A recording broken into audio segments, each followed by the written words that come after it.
Boa noite, irmãos. Paz. Podem se assentar. Podem se assentar porque nós vamos ler um texto longo. Não tão longo, mas quero cansar os irmãos de dia de ceia, dia importante, como todos os outros dias de culto. É um dia importante, mas no dia da ceia nós temos meditações mais profundas em Cristo a fazer. É um momento em que nós precisamos fazer o que Jesus pediu, fazer memória dele, lembrar do sacrifício dele em nosso lugar.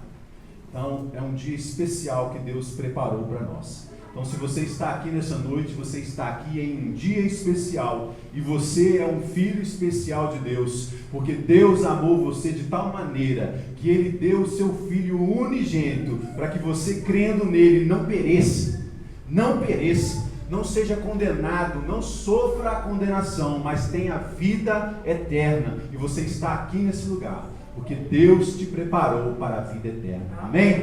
Então nós vamos ler hoje, lá em Êxodo, capítulo 12.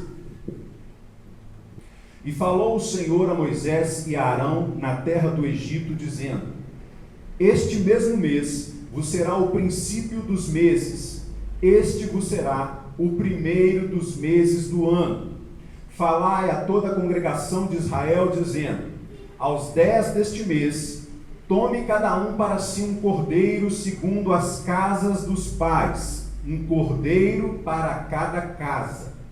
Mas se a família for pequena para um cordeiro, então tome um só com seu vizinho perto de sua casa, conforme o número das almas, conforme o comer de cada um, fareis a conta para o cordeiro. Versículo 5.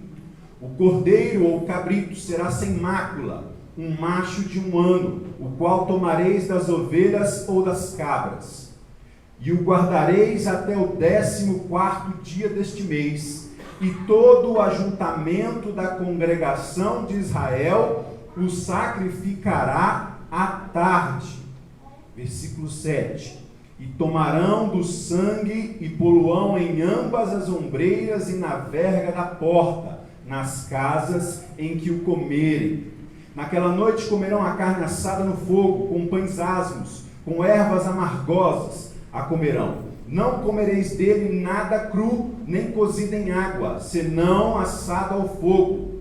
A cabeça com os pés e com a fressura. Nada dele deixareis até pela manhã. Mas o que dele ficar até pela manhã, queimareis no fogo. Assim, pois, o comereis, os vossos lombos cingidos, os vossos sapatos nos pés, o vosso cajado na mão, e o comereis apressadamente. Esta é a Páscoa do Senhor. Versículo 12. E eu passarei pela terra do Egito esta noite, e ferirei todo o primogênito na terra do Egito, desde o homem até os animais, e sobre todos os deuses do Egito farei juízo. Eu sou o Senhor. Versículo 13.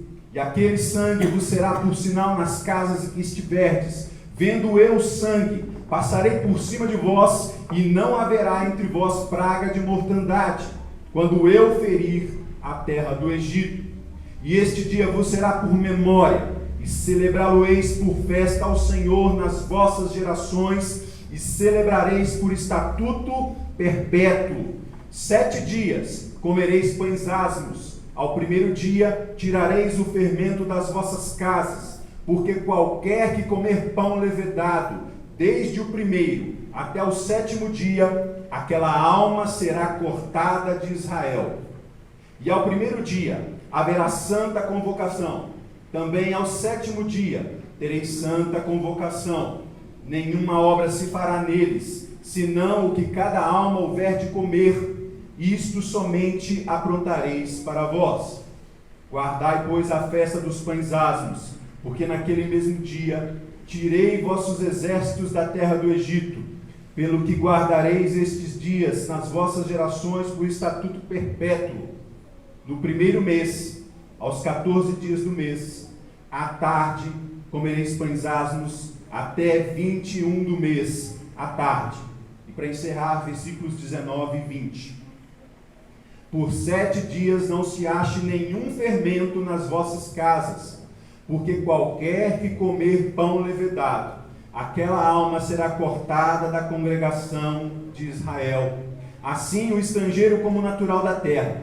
Nenhuma coisa levedada comereis, em todas as vossas habitações comereis pães ázimos. Mantenha a sua Bíblia aberta, porque nós vamos voltar no texto, mas eu quero te convidar, se você puder, agora sim se colocar de pé. Nós vamos fazer uma oração. Vamos fazer uma oração por vários propósitos aqui. Primeiramente, para que a palavra de Deus seja revelada a cada um de vocês, que o coração de vocês seja edificado e ensinado pelo Espírito Santo através dessa palavra. Vamos orar também pelos enfermos. Se houver alguém enfermo aqui dentro dessa casa, nós vamos orar por você. Se você tiver algum membro da sua família enfermo, nós vamos orar pelo membro da sua família. Você vai estender as suas mãos em direção à sua casa. Aonde está essa pessoa que está enferma? Sua casa é para lá? Vira para lá. Não fica com vergonha. Sua casa é para lá? Aponta para lá. Minha casa é para lá. Se você não tiver ninguém enfermo na sua família, se não tiver ninguém enfermo na sua família, você vai estender as suas mãos naquela direção. É a direção da casa do pastor Rafael. Pastor Rafael, a esposa dele, Fabiane, está com Covid. Nós vamos orar por ela. E vamos orar também pelo pastor, para que, se essa enfermidade passar de um para o outro, que Deus os livre de todo mal. Então é assim que nós vamos proceder. Vamos orar pelos enfermos, vamos orar pelos desempregados, vamos orar pelos aqueles que estão cansados, desanimados, abatidos, sem ânimo, sem forças, aqueles que estão lutando com alguma coisa que ninguém sabe, que só Ele, Deus, sabe o que tem passado. Então, nós vamos fazer uma oração agora em favor das vidas oprimidas, das vidas cansadas, das vidas que estão sobre jugo, sobre peso, seja qual for o peso. E você, como nós dissemos aqui, como ministro do Evangelho, você como alguém que foi escolhido por Deus para ser salvo, você vai exercer a sua autoridade, estendendo as suas mãos e vai orar em favor de alguém. A irmã Cristina falou que nós vamos orar também em favor da irmã Marli. Seja qual for o problema, nós vamos orar por ela também. E tudo que nós orarmos aqui, no final do nosso amém, será ligado na terra e conforme a vontade de Deus, será ligado no céu. Amém? Estenda a sua mão para um desses lugares que eu disse e ore comigo, para que também a palavra de Deus seja revelada ao coração de cada um de nós nessa noite, em nome de Jesus. Senhor meu Deus e Pai, em nome de Jesus Cristo, Teu Filho amado, nós estamos reunidos nessa igreja nessa noite, como corpo de Cristo, como noiva do Cordeiro, como filhos de Deus na terra, Senhor. Nós queremos levantar as nossas vozes nesse momento, clamando ao Senhor, meu Deus, pela graça e pela misericórdia que há no nome de Jesus. Nós queremos levantar agora um clamor em favor de cada enfermo desta casa, por cada um que está enfermo, por cada um que está desempregado, por cada um que está oprimido, por cada um que tem passado por lutas e provações, que só ele sabe, que só ela sabe, que chora sozinha à noite, que chora sozinho pelas ruas, que anda desesperado, sem esperança, sem saber o que fazer amanhã, sem saber como pagar aquela conta, sem saber como marcar com aquele compromisso, aquele que está sendo processado, aquele que está com uma causa na justiça, aquele, ó Deus, que sem motivo sofre, porque está sendo alvo dos dardos inflamados do inimigo. Como igreja do Senhor, nessa hora, nós erguemos a nossa voz e erguemos as nossas mãos, meu Deus, em direção a cada vida, cada irmão, cada irmã, cada um dos nossos parentes que sofrem nessa hora. E como igreja do Senhor, nós ministramos a cura, nós ministramos a libertação, nós ministramos a honra, Senhor. A palavra do Senhor diz que o Senhor guardará os teus filhos na palma das tuas mãos e que o maligno não vai tocar em nenhum deles.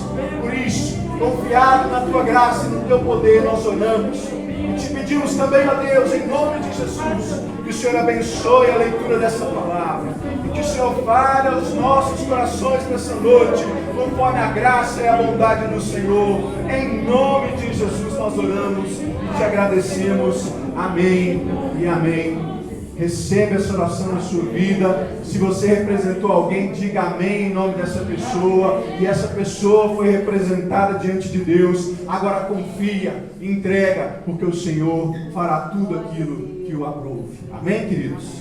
Pode se sentar. Amados, vamos voltar ao texto agora devagar, tá bom? Nós estamos aqui lendo o Êxodo, e isso aqui está contando a história de um tempo em que o povo de Deus estava cativo. De um tempo em que o povo de Deus na terra, o único representante de Deus na terra, os filhos de Deus, estavam morando no Egito. Israel estava no Egito debaixo de jugo de servidão. Israel estava há 450 anos sendo escravizados pelas mãos dos faraós. Eles estavam sofrendo trabalhos forçados, presos a uma terra que para nós hoje, nós sabemos, o Egito simboliza o pecado. O Egito simboliza a devassidão. O Egito simboliza o mundo. E os filhos de Deus estavam presos a este mundo. Os filhos de Deus estavam escravizados nesse mundo. Mas Deus, como Ele sempre prometeu para Abraão e a todos os seus descendentes, que levantaria uma nação, que levantaria um povo, que andaria e marcharia sobre a terra, e que seria abençoado por Deus. Deus não se esqueceu das suas promessas. E Deus, num determinado momento, ouviu o clamor do povo dele. Deus ouviu o clamor do seu povo. Deus viu o sofrimento do seu povo, porque Deus vê. Porque Deus está com seus olhos voltados para aqueles que o amam. Porque Deus entende o sofrimento, Deus entende porque cada um dos seus filhos está passando, ainda que pareça que depois de 450 anos o Senhor esqueceu o seu povo, ainda que uma mãe esqueça o filho que está amamentando, o Senhor Deus não esquece os seus filhos. O Senhor não esquece. E o Senhor se lembrou do seu povo escravizado no Egito, e então Ele decidiu mandar um libertador. Ele levantou um homem, um profeta, um líder, alguém que seria responsável por ir até o Egito e arrancar de lá o povo de Deus. E isso que nós lemos aqui é a concretização, o último momento desse ato de salvação que Deus operou na vida do seu povo. Quando o povo clamou, quando o povo foi oprimido, quando o povo não tinha mais esperanças, quando o povo não sabia mais o que fazer, quando ele olhava ao redor e achava que tudo estava perdido, Deus se levantou para salvá-los.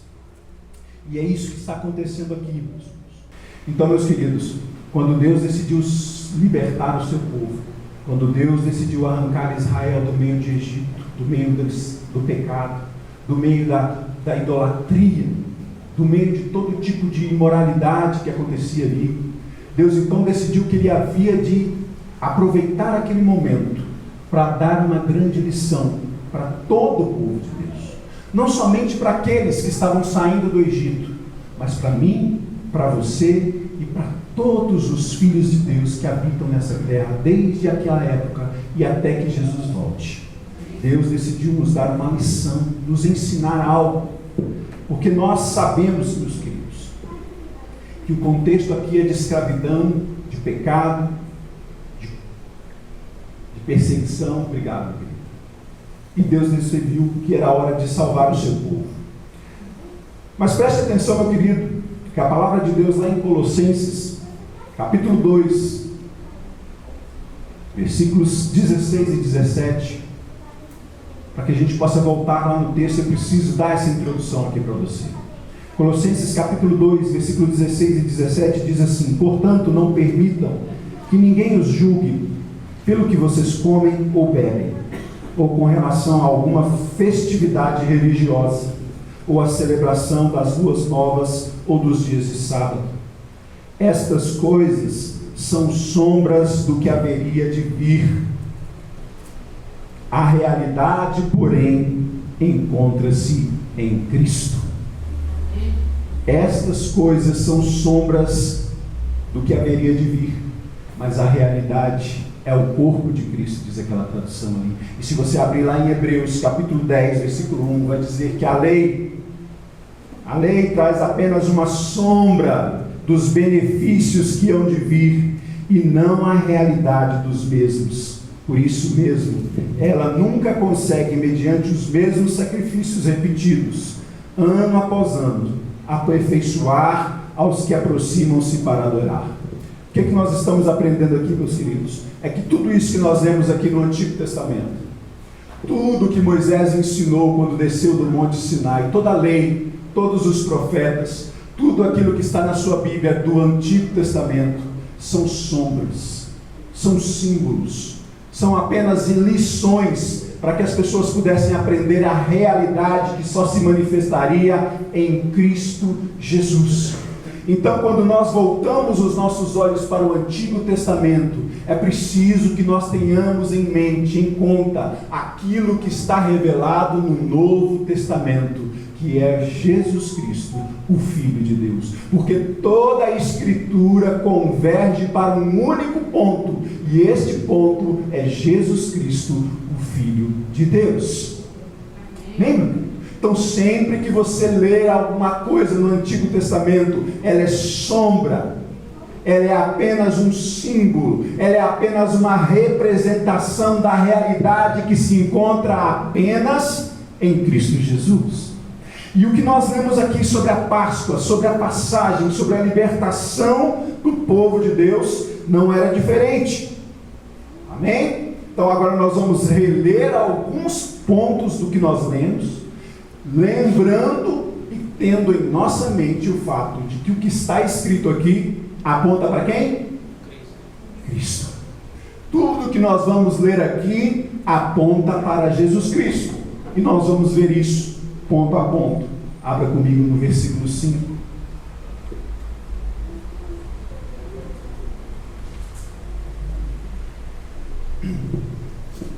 Lá no versículo 5 nós vemos assim: o cordeiro, ou capítulo, será sem mácula. O cordeiro será sem mácula. Isso te leva lá no Novo Testamento para o texto de João, capítulo 1, versículo 29, quando João está ali batizando os seus seguidores, e ele vê quem chegando? Quem ele vê chegando? Todo o Antigo Testamento aponta para quem? E quem é que João vê chegando? E o que ele diz a respeito de Jesus? Eis o Cordeiro de Deus que tira o pecado.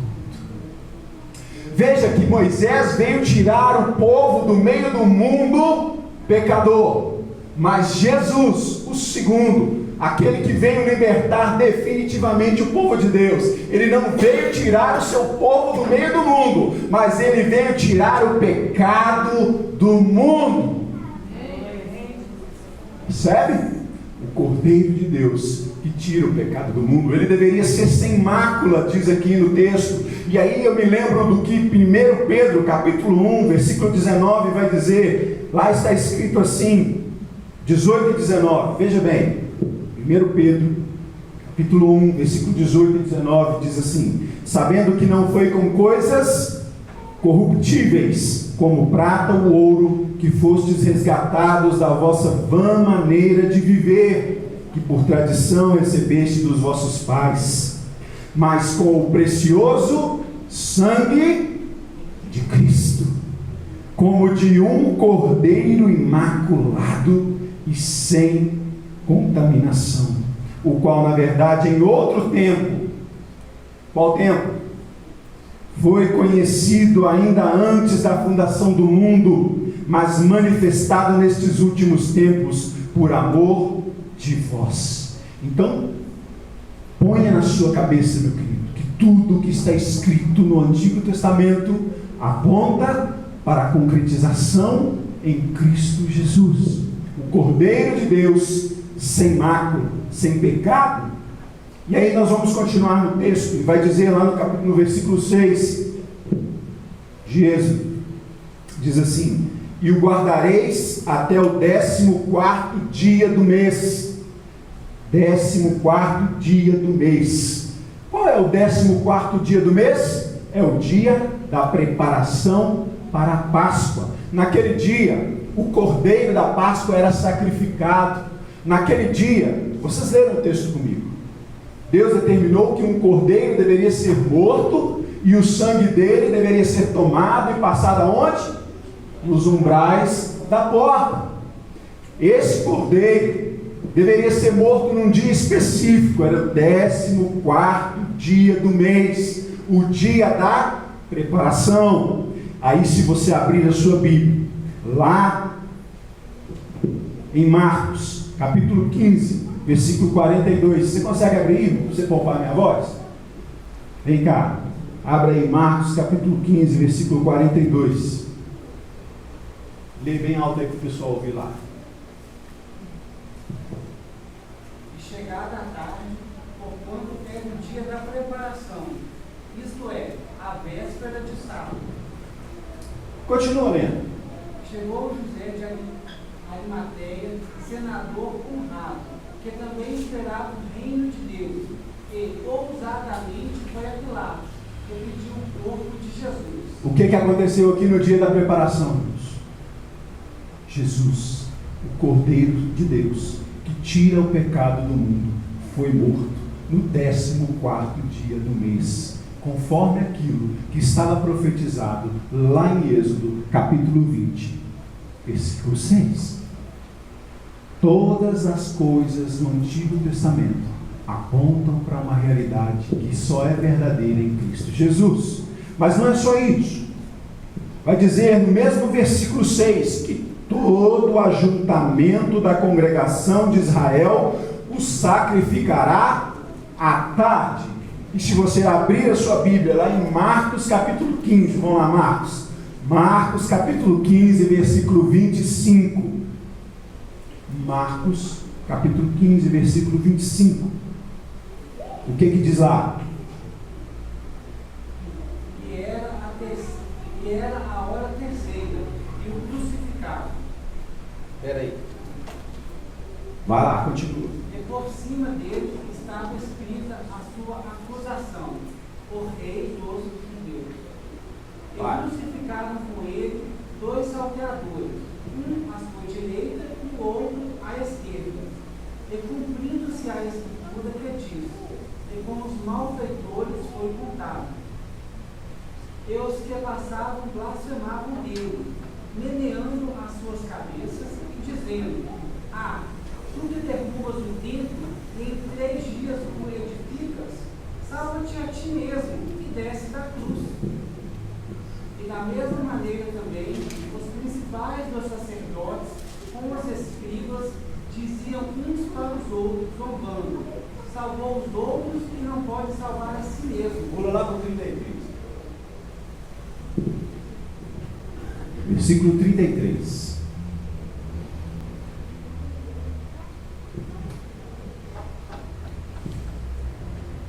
E chegada a hora sexta, houve trevas sobre toda a terra, até a hora nona. A hora sexta até a hora nona. Houve trevas. E o que é a hora nona para nós que estamos aqui no século 21? 3 horas da tarde. E o que diz lá em Êxodo capítulo 12? Que nós acabamos de ler aqui no versículo 6, toda a congregação de Israel o sacrificará a que horas? À tarde. Percebeu, meu querido? Tudo que está escrito aqui aponta para quem? Para Cristo Jesus. E mais uma coisa, que está linkada aqui, que a gente às vezes não percebe. No capítulo 7, no versículo 7, do lado de Êxodo, diz assim: tomarão o sangue e poluão em ambas as ombreiras da verga da porta. E se você abrir lá em Mateus capítulo 27, vai Marcos, me ajuda aí de novo. Mateus capítulo 27, versículo 25. O que é que o povo disse a respeito do sangue de Jesus? Quando Pilatos os questionou. E respondendo todo o povo disse: o seu sangue caia sobre nós e sobre nossos filhos.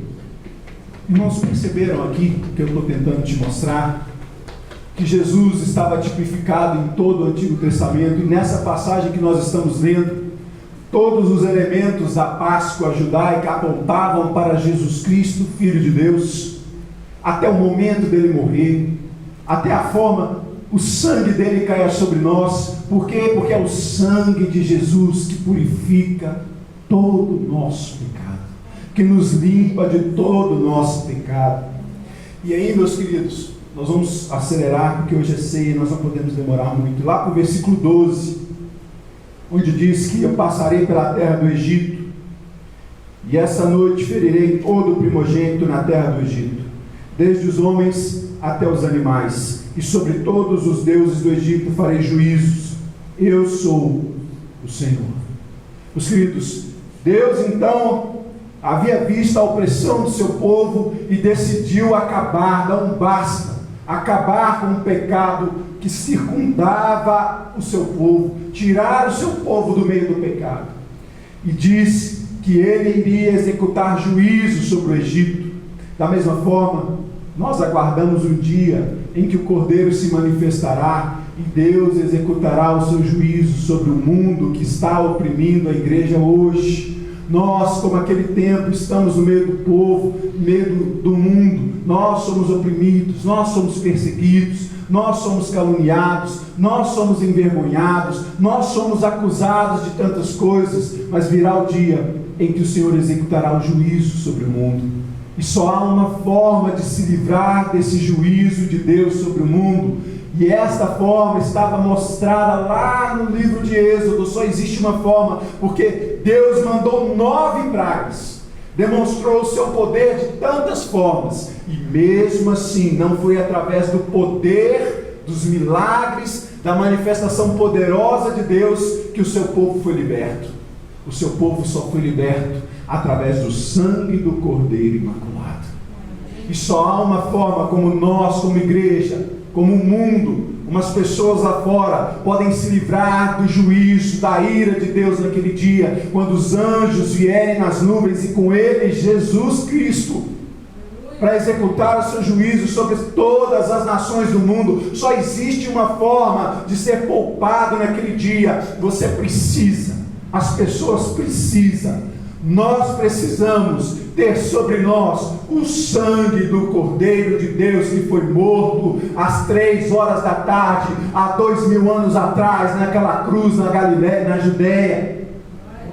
Somente se o sangue de Jesus estiver sobre nós, é que a ira de Deus vai nos pular. Somente se o sangue de Jesus estiver sobre as nossas vidas e sobre a vida dos nossos filhos, como os próprios homens e mulheres clamaram naquele dia, que caia sobre nós o sangue de Jesus, porque somente o sangue de Jesus pode livrar o homem da condenação do pecado e da ira de Deus.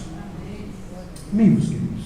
E aí eu quero encerrar lendo lá nos versículos 19 e 20. Nós vamos encerrar agora, a gente começar a nossa ceia. Diz assim o versículo 19: por 7 dias não se ache nenhum fermento nas vossas casas. Queridos, o número 7 na Bíblia, ele simboliza a totalidade. Deus terminou o mundo todo em 7 dias, Então, se você for procurar, o 7 está envolvido sempre na Bíblia com a totalidade. Então, quando Deus escreveu aqui que por 7 dias não deveriam comer fermento, Ele está querendo dizer algo para nós hoje. Não é 7 dias que Ele está preocupado, Ele está preocupado com o todo. E Ele diz que nenhum fermento deverá se encontrar nas vossas casas. O fermento na Bíblia, ele simboliza, entre outras coisas, o pecado, a degradação e a destruição, a corrupção da carne. Então, quando Deus diz aqui que por 7 dias não deveria se achar fermento nas casas dos filhos de Deus, Ele está querendo dizer, na totalidade dos nossos dias, Deus não deve encontrar pecado nas nossas vidas. Deus não pode encontrar o fermento que simboliza pecado na minha vida e na sua vida. Mas, meus queridos, finalmente, para encerrar essa mensagem de hoje, a palavra de Deus diz que nós não somos capazes de nos limparmos dos nossos próprios pecados. Somente o sangue de Jesus é que pode garantir que nós vamos viver vidas santas. Somente o sangue de Jesus nas nossas vidas nos concede o Espírito Santo que nos dá forças para lutar contra o pecado. Somente o sangue de Jesus sobre as nossas vidas é que nos dá a autoridade do Espírito Santo para enfrentarmos o pecado que nos rodeia, para enfrentarmos a nossa natureza pecaminosa que tenta nos levar para longe de Deus, que tenta nos manter presos ao Egito, presos ao mundo, no meio da podridão, no meio da devassidão, no meio do pecado. E meus queridos, se nós quisermos verdadeiramente viver uma vida santa, nós precisamos confiar no sacrifício de Jesus por nós. Nós precisamos aceitar que somos pecadores e que carecemos da graça de Deus. Precisamos entender que sem o sangue de Jesus nós não podemos enfrentar o pecado, não podemos vencer o pecado. Essa é a mensagem que eu quero deixar para você nessa noite. E essa é a mensagem que nós como igreja precisamos continuar pregando dia a dia. Para aquelas pessoas que estão à nossa volta, o sangue de Jesus deve estar sobre as nossas vidas, para que a ira de Deus não esteja. O sangue de Jesus deve estar sobre as nossas vidas, para que a ira de Deus não caia sobre nós. Amém? Amém? Você que já tem o sangue de Jesus sobre a sua vida, nenhuma condenação há para aqueles que estão em Cristo Jesus, que não andam conforme a carne, mas conforme o Espírito Santo de Deus. Amém, meus irmãos? Amém? Amém? Você pode fechar os seus olhos? Senhor, meu Deus, nós acabamos de ver na Tua Palavra que nós somos dependentes, completamente dependentes da graça do Senhor. Nós precisamos do Senhor nas nossas vidas. Sem o Senhor nós nada podemos fazer. Pai, nada que tentarmos fazer em nossas vidas, se o Teu Espírito Santo não estiver conosco, nós falharemos, nós fracassaremos. Nós precisamos que o Senhor nos dê saúde. Nós precisamos que o Senhor nos livre do mal. Nós precisamos que o Senhor nos livre do pecado. Nós precisamos que o Senhor envolva as nossas vidas com graça, com amor, com misericórdia. Nós não somos capazes de vencer as nossas lutas, as nossas tribulações, as nossas dores, as nossas angústias, se o sangue de Jesus não for conosco e se o Espírito Santo não for derramado nas nossas vidas. Nós não somos capazes de coisa alguma. E é por isso que nós nos reunimos nessa casa nessa noite. Nós viemos na Tua presença nessa noite, nos prostrar diante do Senhor e clamar pela Tua graça e pela Tua misericórdia, para que o Espírito Santo do Senhor seja sobre as nossas vidas, para que a bondade do Senhor se manifeste em nós e tire de nós as nossas dores, tire de nós as nossas enfermidades. O castigo que nos traz a paz estava sobre Ele, pelas Suas pisaduras nós fomos sarados. Sara, Senhor, a Tua igreja. Sara, Senhor, o Teu povo. Sara, Senhor, a nossa geração. Nós precisamos do Senhor, porque o pecado nos arrasta, o pecado nos seduz, o pecado está à nossa volta e tenta nos afastar do Senhor, e tenta nos tirar do caminho do Senhor. Mas nós confiamos apenas em Ti e sabemos que somente o Senhor pode nos livrar da ira que há de se manifestar naquele dia. Tomando nas Suas mãos cada um dos irmãos que vieram aqui nessa noite, que o Espírito Santo do Senhor esteja soprando sobre a vida de cada um deles. Que o Senhor possa estar renovando, Senhor, o Teu pacto. Que o Senhor possa estar renovando a Tua presença. Que o Senhor possa estar enchendo esse vaso que há tanto tempo tem andado vazio da Tua presença. Que o Senhor possa soprar e derramar o Teu Espírito Santo sobre as nossas vidas nessa noite, enchendo nossos vasos da Tua presença, ó Deus, em nome de Jesus.